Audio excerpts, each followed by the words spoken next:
The gavel hadn't even fallen yet when my brother pointed his finger at me in front of 12 strangers and said the words that would end our family the way we knew it. She never served a day in the military. If she says she did, she's lying to this jury just like she lied to our father. I sat there in a gray suit, no pins, no ribbons, nothing that would tell anyone in that courtroom who I actually was. I didn't flinch. I didn't reach for my lawyer's arm. I just watched Daniel's face flushed with the particular confidence of a man who has never once been told no, and believed it. He thought silence was surrender. He was about to learn otherwise. My name is Jessica Reynolds. I'm 42 years old, and until 6 months ago, my brother and I hadn't spent more than an hour together in the same room since our mother's funeral. That morning in the federal courthouse in Alexandria, Virginia, he stood in front of the jury box in a suit that cost more than most people's monthly mortgage and told them I had spent 20 years inventing a career to manipulate a dying man out of his fortune.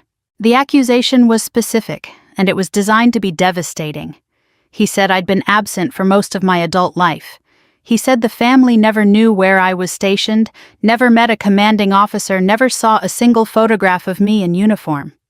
He said I told people I worked for the government but never explained what that meant, and that after our father died, my name turned up in a sealed appendix to his trust, an appendix that authorized the transfer of more than $800,000 out of the estate just 3 days before he passed. Daniel looked at me like a man who already knew he'd won. He believed correctly that almost none of my service record existed anywhere he could find it. What he didn't understand was why. The story the jury was hearing that morning had actually started 6 months earlier on a gray afternoon at Fort Belvoir, when my phone rang during a briefing, and a voice I didn't recognize told me my father was gone. I flew back to Virginia within the day. Daniel met me at the house we grew up in, and instead of asking how I was holding up, he looked at his watch and said, "You made it just in time for the will reading. Convenient." At the reading, our father's attorney explained that Daniel and I were named as co-beneficiaries of the trust, but that Daniel had been granted temporary control as executor. Buried in the language was a clause that stood out to me immediately, a clause stating I would receive the family house and a significant share of the estate if I could provide evidence of what our father called service duty known to Robert Reynolds. Daniel laughed out loud when the attorney read it. "Service duty. She's a paper pusher for the government." I said nothing. I understood in that moment exactly what my father had done. He'd written the clause deliberately vague, protecting the parts of my record that weren't mine to reveal while leaving a door open for the day someone tried to use my silence against me. He knew that day was coming. He knew it would be Daniel. Within weeks, Daniel filed suit. The complaint accused me of fabricating my military record, manipulating a dying man, embezzling funds from the trust, and forging a signature on the trust appendix. Reading it, I felt something harden in my chest that had nothing to do with anger and everything to do with recognition. This wasn't about money. Money was only the excuse. I called my attorney Eleanor Price, a former JAG lawyer, who had spent 3 decades reading between the lines of exactly this kind of case. I told her what I was starting to understand. "He doesn't just want the money," I said. "He wants to erase who I am." Eleanor didn't look surprised. She'd read the filing twice before I called. "Then let him talk," she said. "Let him say everything he wants to say on the record under oath before we show anyone a single piece of the truth." I asked her why we would wait. Every instinct I'd trained into myself over 20 years told me to correct the record immediately, to shut the accusation down before it spread any further into our extended family, our father's old friends, the community that had known us since we were children. Eleanor shook her head. "Because right now, he's building his entire case on a lie he thinks is unbreakable. If you correct him too early, he adjusts the lie. Let him commit to it in front of a jury under oath on the record. Let him say it enough times that there's no way to walk it back later." I thought about my father, about the vague language in that appendix, about the years I'd spent unable to explain to my own family where I'd been or what I'd carried home with me. I thought about how easy it had been for Daniel to fill that silence with whatever story served him best. So I made a decision that morning in the courthouse hallway, watching my brother shake hands with reporters like a man already accepting a trophy. I wasn't going to hand over my record. Not yet. I was going to let him build his entire case brick by brick on top of a lie, and then I was going to watch it collapse under him with no one to blame but himself. To understand why Daniel stood in that courtroom so certain of himself, you have to understand the house we grew up in, and the two very different children who came out of it. Daniel was always the one people noticed first. He was captain of the football team in high school, the kind of easy, confident boy who filled a room without trying. He went on to a well-regarded business school, and every holiday dinner for years afterward came with an update on some new achievement, some new title, some new reason for the table to turn toward him. When he got into trouble, and he did more than once, our mother was always the first to explain it away. I was the quiet one. I liked running with my father before sunrise, learning to read topographic maps at the kitchen table, fixing the old Jeep in the garage instead of going to parties. After our mother died of cancer when I was 17, something between my father and me shifted into a kind of understanding that didn't need many words. He wasn't a man who said, "I love you," easily. But he showed up. Every time I needed him to, he showed up. When I told the family I'd enrolled in ROTC, Daniel didn't hide his opinion. "You won't last 3 months," he said. "You hate being told what to do." I didn't argue with him. I finished the program, got commissioned as a second lieutenant, and started a career that would take me further from that house than either of us expected. For most of the years that followed, I could tell my family very little about where I actually was. Officially, I told them I handled logistics analysis for the Department of Defense. It was true in the way that a locked door is technically a wall accurate, but built to keep people out for a reason. Daniel decided early on that this meant I had an unremarkable desk job, and he never let an opportunity pass to remind me of it. He commented on my modest salary at every family gathering. He asked when I was going to get a real house. He treated my single itinerant life as proof that I'd chosen a lesser path than his. Our father never made that mistake. He'd been an officer himself long enough to recognize the shape of the gaps in what I told him. One night after I came home from an assignment that had lasted longer than any of them wanted to acknowledge, he saw the scar on my shoulder while I was reaching for a coffee mug. He didn't ask where it came from. He just said quietly, "You don't have to tell me. I only need to know you brought your people home." "Not all of them," I said. That was the first time he hugged me since I'd become an adult. I remember the smell of his sweater, the particular stiffness in his arms, like a man unused to the gesture but unwilling to let the moment pass without it. Years later, Daniel began investing in a string of increasingly risky commercial real estate projects. He borrowed heavily mortgaged properties he didn't fully own, and quietly used our father's name to co-sign several loans without asking permission. When our father found out, he removed Daniel from direct control of part of the family assets. Daniel decided without any evidence that I had convinced him to do it.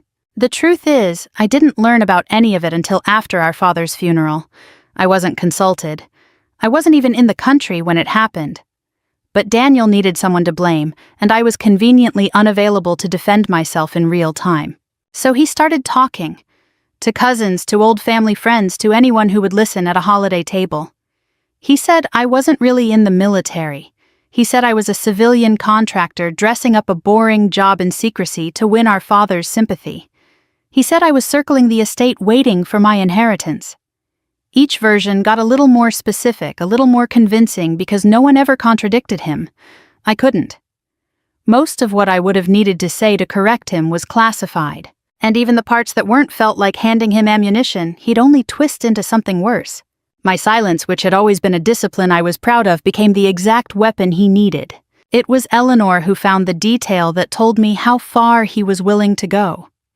During discovery, she learned that Daniel had hired a private investigator months before filing suit specifically to search for my military record. The investigator came back with almost nothing. No public deployment records, no promotion ceremony photographs, no news articles mentioning my name, no visible awards. To a man looking for confirmation of what he already believed, an absence of evidence looked exactly like evidence of absence. I read the investigator's report Eleanor had obtained and felt something close to sad amusement. "He couldn't find my file," I said, "so he decided I don't exist." Eleanor smiled the way she did when she already knew how a case was going to end. "And that," she said, "is going to be the most expensive mistake of his life. During discovery, Daniel's legal team produced bank records showing that $800,000 had been transferred out of our father's trust 3 days before he died. The recipient was an organization called the Sentinel Recovery Foundation. Daniel told the extended family and eventually the jury that Sentinel was a shell entity I secretly controlled. She didn't need to take the whole estate, he said. She just needed to move it in pieces and hide behind the name of a charity. I knew exactly what Sentinel was. I said nothing about it in front of him. It was a foundation that supported the families of service members killed during a campaign I'd been part of years earlier. The recipient list kept confidential to protect the identities and safety of the families involved. My father had chosen to fund it after learning that some of the people I'd served alongside hadn't received the support they needed when they came home. He never told me he'd done it. I only found out reading the transfer records myself. But there was a problem, and it was a real one. The electronic signature authorizing the transfer bore my name. Eleanor's face changed when she saw it. I told her flatly that I hadn't signed anything. She believed me, but belief wasn't going to be enough in front of a jury. A forensic analyst she brought in traced the digital signature back to the computer in my father's home office.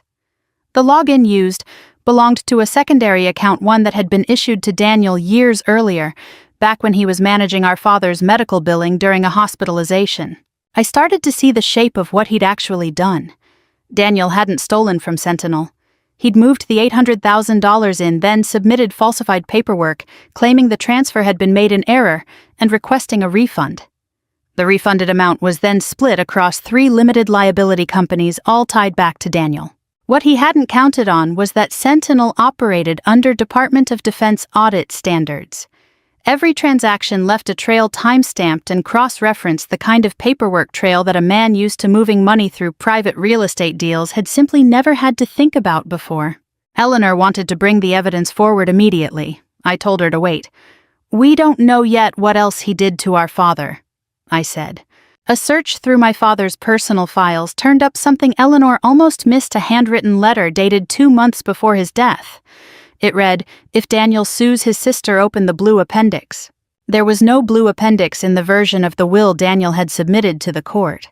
Eleanor and I went to the bank to check my father's safe deposit box. It had already been opened one day after the funeral under a power of attorney Daniel held. Inside, all that remained was one of my father's old service medals and a photograph of me as a young officer candidate taken the day I was commissioned. Daniel had taken the appendix. There was no other explanation. Around the same time, Daniel gave a sworn deposition. Under oath, he claimed he had never accessed our father's accounts, had no knowledge of Sentinel, had never seen a blue appendix, and had no significant personal debt. Every single statement was false, and every single one was now permanently on the record in his own words under penalty of perjury. I understood watching the transcript exactly what Eleanor had been doing all along. She hadn't just let Daniel talk in court. She'd made sure he talked under oath on paper in a deposition he couldn't later reframe or soften. He'd been building a wall of lies and calling it a foundation. Eleanor laid 4 printed depositions on the conference table in front of me. "Now he's not just facing a losing lawsuit," she said. "He's facing the possibility of losing his freedom." I looked at the photograph from the safe deposit box, the young woman in it, barely recognizable to me now, and thought about how much my father must have suspected even then about what his son was capable of. "Not yet," I said. "I still want to know what he was trying to warn me about." I found Martha Cole through my father's home health agency. She'd been his nurse for the last 8 months of his life, and when I called her, she agreed to meet me at a diner outside Alexandria, choosing a booth in the back, where she could keep her voice low. She told me Daniel came by most evenings during those final months, and that the visits rarely looked like a son comforting his father. He came with folders. He pressed my father to sign things, and when my father refused or asked too many questions, Daniel's voice would rise until Martha had to find a reason to step back into the room. "Your father said something to me once that I never forgot," Martha told me. "He said, 'My son thinks the estate is a reward for carrying the family name. He never understood that the name is a responsibility.'" Martha admitted she'd started quietly recording some of the arguments, worried she was witnessing something closer to financial elder abuse than a family disagreement. She played one of the recordings for me on her phone, her hand trembling slightly as she pressed play. Daniel's voice came through first sharp and impatient. "If you leave the house to Jessica, I'll prove she's a fraud. Nobody knows what she's actually been doing for 20 years. My father's response was slower, weaker than I remembered his voice ever sounding. "I know. She was never in the military," Daniel pressed. "She just tells people stories about secret missions so you'll feel proud of her." There was a long pause on the recording before my father answered. "She stays quiet because she swore an oath to stay quiet. You talk too much because you've never had anything worth protecting." The recording alone wouldn't be enough to prove my service record in a courtroom, but it told me something I hadn't fully let myself believe until that moment. My father had known exactly what Daniel intended to do long before either of us stood in front of a jury. Martha had one more piece. She told me my father had sent a package through a secure courier to a military legal office shortly before he died. Eleanor traced the tracking number and found it had gone to the legal branch at the Pentagon. My father had requested formal confirmation of part of my service record, anticipating that our family would end up in exactly the dispute we were now living through. I sat with that for a long time after Martha left. I thought about the last real conversation I'd had with him weeks before the end, when he was already weak but still sharp enough to ask, "If someday your silence gets used against you, what will you do?" "I'll bear it," I told him. He shook his head, slow but certain. "No honor doesn't mean letting someone else bury you alive." Back in the present, Eleanor filed a motion asking the court to accept sealed documentation directly from the Department of Defense. The Pentagon agreed to release a limited confirmation enough to establish service record and rank, without exposing missions locations or the identities of anyone I'd served with. Daniel had no idea any of this was happening. As far as he knew, my request had gone nowhere since nothing about my service had appeared yet on the public evidence list. Confident the silence meant victory, he hosted a family dinner and announced to relatives that he expected to win the house outright and force me to cover his legal costs. After the trial, he told the table loud enough for everyone to hear, "I'm going to push for an investigation into her for impersonating a service member." An aunt asked me directly in front of everyone whether I had really served. "My father knew the truth was all I said." Daniel laughed. "Dad's dead, he can't save you anymore." I looked at my brother across the table at the confidence sitting so comfortably on his face and felt something settle inside me instead of break. "You're right," I said. "He can't save me." What I didn't say out loud, though I thought it clearly enough to feel it in my chest, was this: he didn't need to save me. He'd already left me everything I needed to save myself. The trial resumed on a Monday morning, and Daniel walked in like a man who'd already been handed the verdict. Tailored suit, a full legal team flanking him, and a hired expert he introduced as a specialist in military records research. The expert took the stand first. He testified with the calm authority of a man reading from a script he believed in that he had found no public deployment records under my name, no ceremony photographs, no news coverage, no publicly listed decorations. "In my professional opinion," he concluded, "there is no reliable evidence the defendant served as an officer in the capacity she claims." Eleanor rose for cross-examination, and I watched the jury lean in slightly the way people do when they sense a shift coming. "Do you have access to classified personnel files?" she asked. "No." "Do you have access to Special Operations Command records?" "No." "Do you currently hold an active federal security clearance?" "No." "So, your conclusion," Eleanor said, letting the words land slowly, "is based on your inability to find something you were never authorized to look for in the first place." The courtroom went quiet in a way that felt different from before. Daniel's expression didn't change, but something in his posture did a small tightening, almost imperceptible, the kind of thing you only notice if you've spent years learning to read people who don't want to be read. Then Daniel took the stand himself.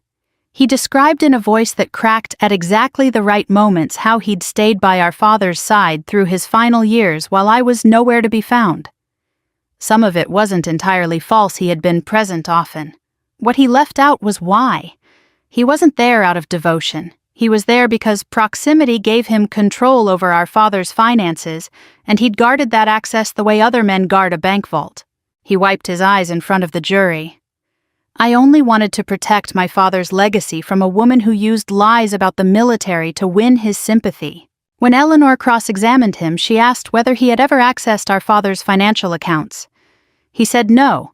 She produced the login records tied to his account credentials. He suggested the bank might have made an error. She asked whether he had any connection to the 3 LLCs that received the refunded Sentinel funds. He called it passive investment. She produced the incorporation documents listing him as sole owner. I watched him start to lose his footing, the practiced calm slipping in small increments, a longer pause before answering a glance toward his attorney that lasted half a second too long. And still he believed that if he could just convince the jury I'd lied about my service, none of the financial evidence would matter. People forgive complicated things from someone they trust. They rarely forgive them from someone they've already decided is a fraud. In his closing remarks to the jury, he turned to face them directly one more time. She never served. If she says she did, she's lying. It was the same line he'd opened with, and I understood watching a few jurors' expressions shift that repetition was doing exactly what he intended. Doubt doesn't need proof. It only needs enough repetition to feel familiar.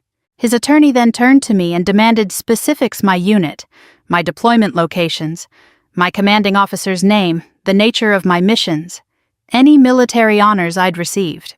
I'm not authorized to disclose some of that information, I answered. How convenient, the attorney said, letting the words hang in the air for the jury to absorb. No, I said, it's never once been convenient. At the end of the day's session, Daniel passed my table on his way out and leaned down, his voice low enough that only I could hear it. You should take the deal while you still have the chance. What deal? I asked. Give up the house, return the money, and admit in writing you were never an officer. I looked at him for a long moment, at the man who had spent 6 months building an entire case on the assumption that my silence meant I had nothing to defend myself with.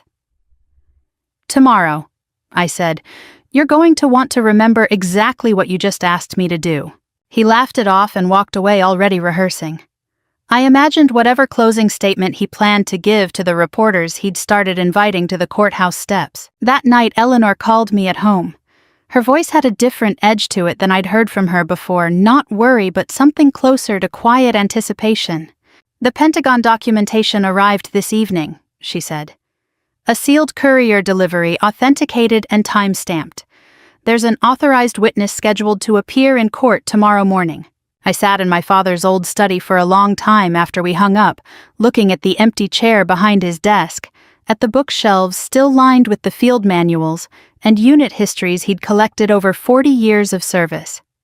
I thought about the blue appendix Daniel had taken from the safe deposit box, about the letter my father had left behind, anticipating exactly this moment, about how carefully he had prepared for a fight he wouldn't be alive to see. Tomorrow, the silence I'd carried for 6 months and in some ways for 20 years was finally going to speak for itself. The courtroom was packed the next morning. Daniel had invited several local reporters, confident he was about to expose what he called his sister's military fraud in front of cameras instead of just a jury. Eleanor stood first before the judge had even finished calling the session to order. The defense wishes to submit a document authenticated by the Department of Defense provided under this court's sealed order. A court security officer stepped forward and handed Eleanor a brown envelope bearing an official federal seal. She carried it directly to Judge Malcolm Hayes. Daniel's attorney objected immediately, calling it theatrical, a last-minute stunt designed to sway the jury. Judge Hayes overruled the objection without raising his voice, reminding the room that the document had already been authenticated through federal channels before the trial resumed that morning. He opened the envelope, he read the first page, and he stopped. I watched something shift across his face, not surprise exactly, but the particular stillness of a man recalibrating everything he thought he understood about the case in front of him. He removed his glasses, looked at me for a long moment, and then turned to the court officer standing near the side door. Everyone please rise. The room stood confused, chairs scraping against the floor in a ragged wave. A side door opened, and Major General Evelyn Brooks entered, authorized by the Department of Defense to appear on the record, accompanied by a military legal counsel. The judge explained, reading from the released portion of the file, that the confirmed record established the following: that I had served continuously for over 20 years in the United States Army, that I currently held the rank of lieutenant colonel, that I had held command positions within a unit supporting special operations activity, that the classified nature of my public record existed for legitimate security reasons, that I had been awarded the Silver Star for actions during a rescue operation, and that my refusal to disclose mission details had never constituted deception, but a binding legal obligation. General Brooks testified that I had never once requested that any part of my record be concealed for financial gain. The restrictions on my file had been standing military policy for years, long before our father's trust was ever established.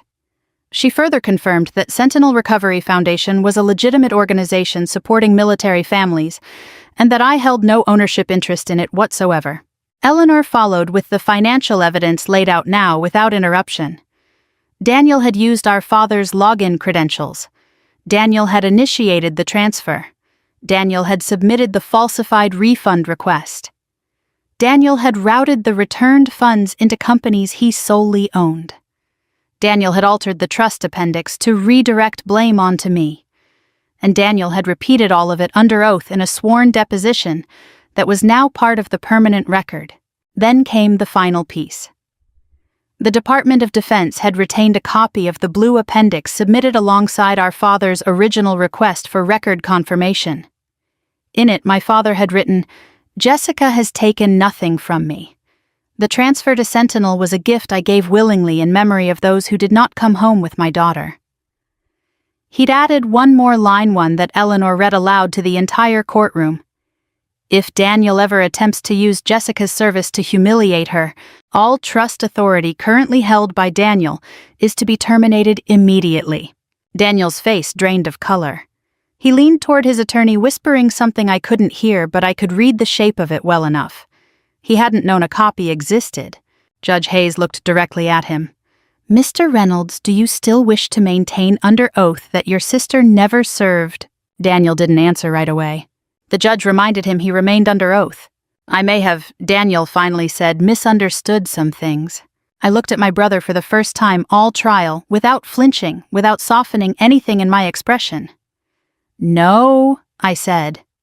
"You didn't misunderstand. You knew you had no proof. You just believed I wouldn't be able to defend myself." Judge Hayes ordered the full record transferred to federal prosecutors for review: perjury, financial fraud, forgery of trust documents, financial exploitation of an elderly person, and obstruction of justice. Court security asked Daniel to remain in the courtroom after the jury was dismissed. He sat there alone at his table, the reporters he'd invited now, typing furiously about an entirely different story than the one he'd promised them. The jury rejected every claim Daniel had brought against me and confirmed that I had taken nothing from the estate that wasn't legally and rightfully mine.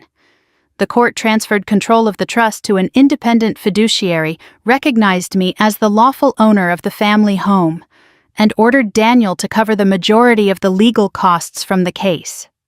The 3 LLCs tied to the Sentinel refund had their assets frozen pending full financial restitution. A few months later, Daniel accepted a plea agreement with federal prosecutors. He avoided the maximum sentence, but the terms weren't gentle. He was required to repay the stolen funds in full, submit to a period of federal supervision, sell both his vacation property and the luxury car he'd financed against our father's name, and issue a public acknowledgement that he had knowingly provided false testimony under oath. He called me once, not long after the plea was finalized. I almost didn't answer.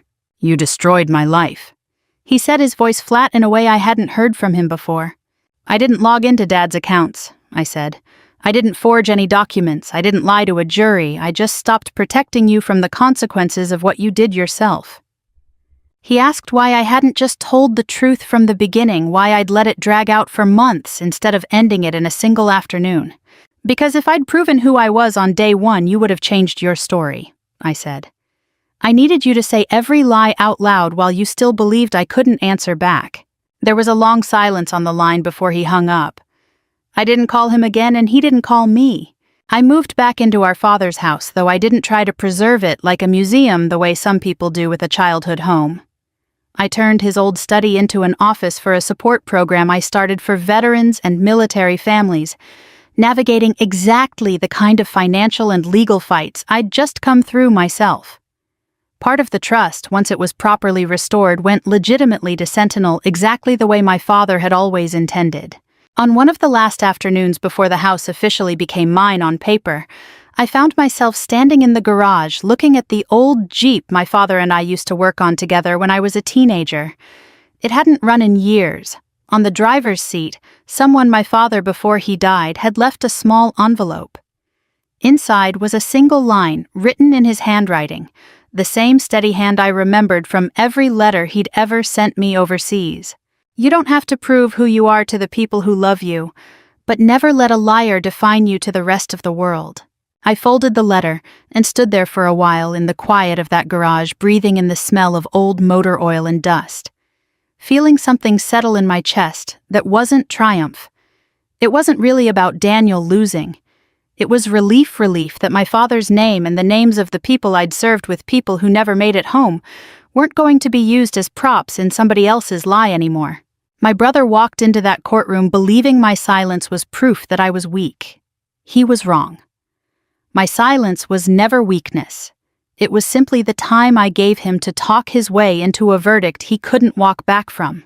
I think about that a lot these days, how the people who underestimate quiet strength usually do it because they've never had to build any of their own. Daniel needed applause to feel real. I never did. And in the end, it wasn't a courtroom full of strangers that proved who I was. It was the truth, patient and steady, doing exactly what it does when you finally let it speak. If you made it this far with me, I want to know what you think happens to families like mine after everything falls apart. Do you think Daniel and I will ever speak again? Drop a comment below and let me know where you're watching from tonight. We've got so many more stories like this one waiting for you, so make sure you subscribe. I'd hate for you to miss a single moment like this. Let's keep this journey going together.